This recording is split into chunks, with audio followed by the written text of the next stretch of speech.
لو أنزلنا هذا القرآن على جبل لرأيته خاشعا متصدعا من خشية الله وتلك الأمثال نضربها للناس لعلهم يتفكرون. الحمد لله والصلاة والسلام على رسول الله وعلى آله وصحبه ومن والاه. السلام عليكم ورحمة الله. برزان خوش حالم لواني سطون وزدا لواني كاين تفسير القرآن بيروز بيم وخزمتان ومبست رزامندي خواهي قوله وهيوادان بيوي أزي السودي لور بقرن. أعوذ بالله من الشيطان الرجيم. بسم الله الرحمن الرحيم. وإذا قيل لهم اتبعوا ما أنزل الله قالوا بل نتبع ما ألفينا عليه آباءنا أولو كان آباؤهم لا يعقلون شيئا ولا يهتدون. بەڵێ خۆشەویستان، خی گەورە دەفەرمی دەربارەی کەسانێک کەوە متبعی شەیطان وەکو لەوانەی ڕابردووش باسمان کرد لە کۆتا ئاەت کە باسمان کرد کەوا شەیطان بەرەو چێن دەریان دەبا فەرمانیان بەچی پێدەکا إنما يأمركم بالسوء والفحشاء وأن تقولوا على الله ما لا تعلمون. أو كوا الشيطان فرمانيان پێدەکا بەوەی کەوا فەرمان دەکا بە هەموو ئەو شتانی کەوا گوناهی گەورە و گسکە بە تایبەتی فەواحیشەکان ئەوانی کەوا قەباحەتیان زۆر گەورە و هەروەها قسە بکەن لەسەر خوا سبحانه وتعالى بەبێ عیلم. زادە فەرمی ئەگەر پێیان بگۆترێ وإذا قيل لهم ئەگەر پێیان بگۆترێ ئەو کەسانی کەوا متبعی شەیطانن ئەگەر پێیان بگۆترێ اتبعوا ما أنزل الله ورن اتباعي أو يبكن كخوا داي بزاندي سبحانه وتعالى ورن اتباعي أو بيغمر بكن صلى الله عليه وسلم كأو قرآني بي كخوا داي بزاندي. وإذا قيل لهم اتبعوا ما أنزل الله أولا ولام داس دلن تسليم دبن لنا قالوا بل نتبع ما ألفينا عليه آباءنا بلكو اتباعي أويدا كين ما وجدنا عليه آباءنا وكل آتي كذا فرمي ألفيناش بمعنى وجدنا أوي كوا بابيران ما لسريبون ألفتيان بي وقرتبو اتباعي أويدا كين بل نتبع ما ألفينا عليه آباءنا بابيران ما سبحان الله. يعني وقسي كسانش بيباورة قسي كسانش بيباورة بهموش شويكش فين كوتي بابيران لسر راسه غلط مهم بابيران لسر تسبب أوج لسراوي. يعني سبحان الله أو دردا للتاريخ وهر هبوك خوي يقول باز زكاة ديارة كخوي يقول وكو آتك باز زكاة دبي هتان رجع قيامت.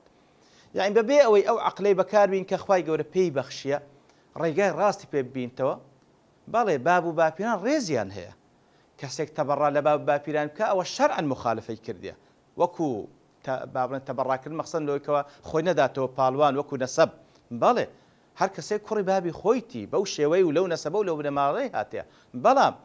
نابي أتوبتي اتباعي هم أوشتاني بكلا بابيران هاتي أقل سقلت يجبن لو والله لبرو أم لو نسبي هاتيما.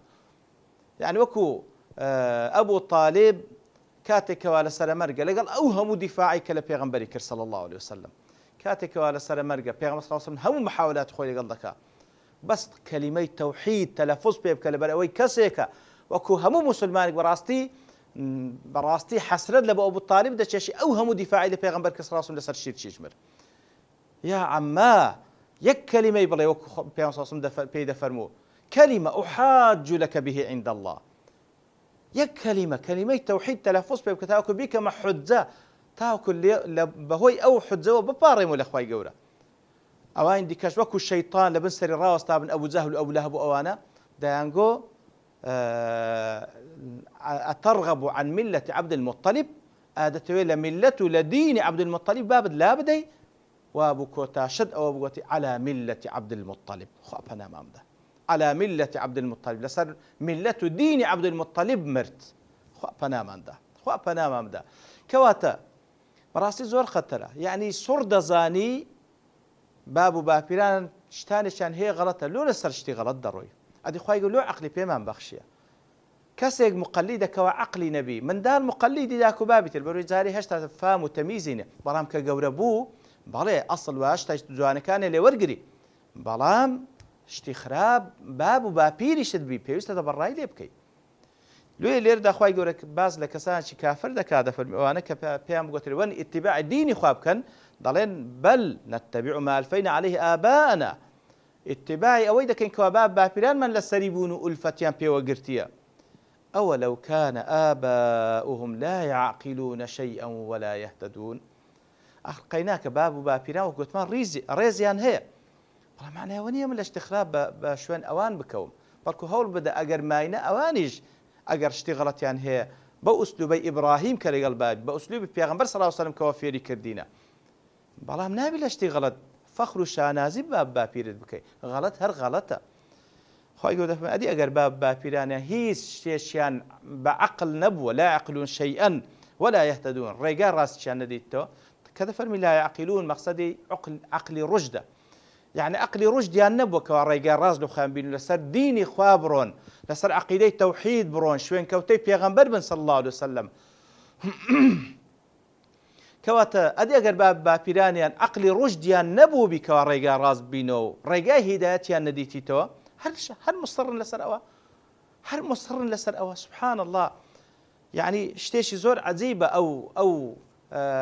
ئەو تەعەسسوبە لە بۆ باب و باپیران کە بەڕاستی شتێکی مەذمومە، شتێکی چاک نییە. ئەجا خوای گەر نمونە دەینەوە. تفرمي ومثل الذين كفروا كمثل الذي ينعق بما لا يسمع إلا دعاء ونداء. نمونەشی زۆر جوان دەینەوە. تفرمي نمونەی کافران، نمونەی کافران کە لە ئەت پێشتری باسی لە کەسانش کافر کرد، ئەوانەی کەوا لە گومڕاییش مقلدی باپیرانیانن، لەسەر هەموو شتێکی ئەوان دەڕۆن. دەفەرمی نمونەی کەسانش کافر وەکو ئەو نمونەیە کەمەثل الذي ينعق واتە کەسێکی شوان کاتێکەوە دەنگ دەردەکا. ناعق شوانە کاتێکەوە دەنگ دەردەکا لە بۆی کە مێگەڵەکەی بەهاژوە. ئەو دەنگەی کەوا شوان دەری دەکا ئەوەیە کەوا ئەو ناعقە و با بڵێن ئەو دەنگە دەردەکا نیدائێک دەردەکا کەوا حیوان تێی دەگا. سبحان الله. بما لا يسمع إلا دعاء ونداء. أو شواني كوا ينعق دنجك دردكا لبو حيوانكان لبو ميغالكي، أو دنجي لو تشي دردكا لبو ميغالكي دردكا، أو ميغالي كوا بما لا يسمع كيش تجنابست إلا دعاء ونداء، هيش تجنابست إلا دعاء ونداء نبي، دعاء ونداء سيا. يعني أوي كوا شوانكا لبو ميغالكي دردكا يان دعاء يان نداء. دعاء واتا أوي كوا ئەوانەی کەوا بابڕێن مەڕداریان کرد بی یاخود ئەوانەی کەوا لە فەلاحەتی بزان ئەوەی لە دەشتێ ژیابی کەسێکەوە بابڵێن مەجموع حیوانەکی هەبیتن جاری وایە ناو لە حیوانەکان دەنێ مەسەڵەن ئەو فلانە مەڕ ئەوەی پێگوترێ، فلانە بزن ئەوەی پێگوترێ، فلانە ئیتر هەر یەکەم ناوەکی لێ دەنێ. وای لێ دێ ئەو حیوانە بەو ناوەی بانجی دەکا دەچیتەوە لای ئەو پێگوترێت دوعا. نیدا ئەوەیە کەوا هەر دەنگێک دەردەکا لە بۆ هەموو حیوانەکان بەگشتی، لە بۆ هەموو مێگەڵەکەی بەگشتی. کاتە دوعا ئەوەی کەوا دەنگێک دەردەکات تایبەت بە حیوانێک ناوێکی لێنە، ئەو حیوانەش ئەو هەندە عەقلیەتەی هەیە وەکو زانان دەفەرمون عەقلیەتی مەعیشەتی خوای گەورە پێیان بەخشیەکەوە دەزان کو بژیان بەو شێوەی بژیان کەوا با بڵێن خواردنی خۆی پەیدا بکاتن و هەروەها بەو شێوەی بژێکەوە بەردەوام ئەو نەسلەی بەردەوام بیتن واتە لە بۆ مناکەحەی وەکو زانان دەفەرمون. بە هەر حاڵ ئیتر کاتێکەوە خاوەنەکەشی خاستن و حیواناتانێکەوە با بڵێن ئەوانەی کەوا مەئلوفن با بڵێن ئەوانەی کەوا لەگەڵ حیواندا با بڵێن ئەو حیوانانەی کەوا لە بەردەستی ئینسان دەحەوێنەوە دیار حیوانی وحشی ئەو ئێستاعدادەی تێدانێ، بەڵام ئەو حیوانێکەوە لەگەڵ ئینسان دەحەوێتەوە ئەو حیوانە وای لێ دەجاروە ناوەش لێ دێن بەو ناوە بانجی بکەیت دێ. کەواتە دوعا ئەوەیە کەوا دەنگێک دەربکرد بە حیوانێکی تایبەت، نیدا ئەوەیە کەوا دەنگێک لە بۆ کۆمەڵک لە حیوانات لە بۆ مێگەڵێک دەربکەیت. کەواتە نمونەکە ئێستا ئەو هەیە دەفەرمی نمونەی کەسانێکی کافر وەکو شوان و مێگەڵە مەڕە، شوان و مێگەڵە مەڕ. ئەو شوانە دەنگێک دەردەکا لە بۆچێ دەردەکا لە بۆ مێگەڵێک دەردەکا، ئەو مێگەڵە ئیتر هیچ نازانین تەنها دوعا و نیدا نەبی. یعنیان ئەوەتە لە بۆ یەکێکیانە بانگێک دەکا ناوی لە یەکێکیان نایە یەکسەر بەرەو پیری دەچی، یان نیدایە لە بۆ هەمووان بانجیان دەکا بەو دەنگەی تەبعەن دەگەڕێنەوە ئەوەی کەوا مەڕداربی ئەو شتەی زۆر بە جوانی تێدەگا. واتە کاتێکەوە دەنگێک دەرەکا مێگەڵەکە هەمووی دەگەڕێتەوە بەو ئیتیجاهە دەڕوە بەلایەدی دەڕوە. نمونەکە ئەو های لێدێ طبعا ئەو حیوانە کە بانگ دەکرێت لەلایەن شوانەکەوە لەلایەن خاوەنەکەوە دەڕوا بەرەو پیلی، نازانی بەرەو چ دەڕوا. لەوانەیە لە بۆ ئەوەی بیکەوە خاوەنەکەی مەڕێک بانگ دەکا لە بۆ ئەوەی کەوا بچیتن تاوەکو بستە بەردەستی و سەری ببڕی. کەواتە بە پێی خۆی دەچیلۆیکەوە ئەوەی ئەو دەیەوێ ئیتر نازانین لۆ چییە مهم دەڕوا لە بۆی ئەو بانجی کردیە دەڕوا لە بۆی ئەو بانج کرد مێگەڵەکەش بە هەماشەوە دەڕوا بەرەو ئەو جێگای کە ئەو دەیەوێت ئەگەر چی ئەو جێگاش لەوانەیە بەرەو هیلاکەتیان بە کەواتە باب و باپیران بە نیسبەت ئەو کەسانی کە تەبەن لە کوفردا باب و باپیرانێکی کافر منداڵەکان و نەوەکانیان بانگ دەکەن بەرەو لای خۆیان ئەوانیش وەکو ئەو مێگەڵەی حاشا چەم ئینسانێکی مسلمانی ڕێکوپێک وەکو ئەو مێگەڵەی نازانین بەرەو چی بانگ مهم داک و بابی بانجی کرد مهم باب باپیرانی بانجی کرد دەڕوا ئەگەر چی بە هیلاک چوریش تێدا بێ دەڕوا دەی فکرکەوە بزانێت بۆ چی بانگت دەکا خۆتمەڕ نی ئیتر خی گەور سوبحانەوە وتعالە ئەو نمونەیە بۆ کەسانش کافر دەینەوە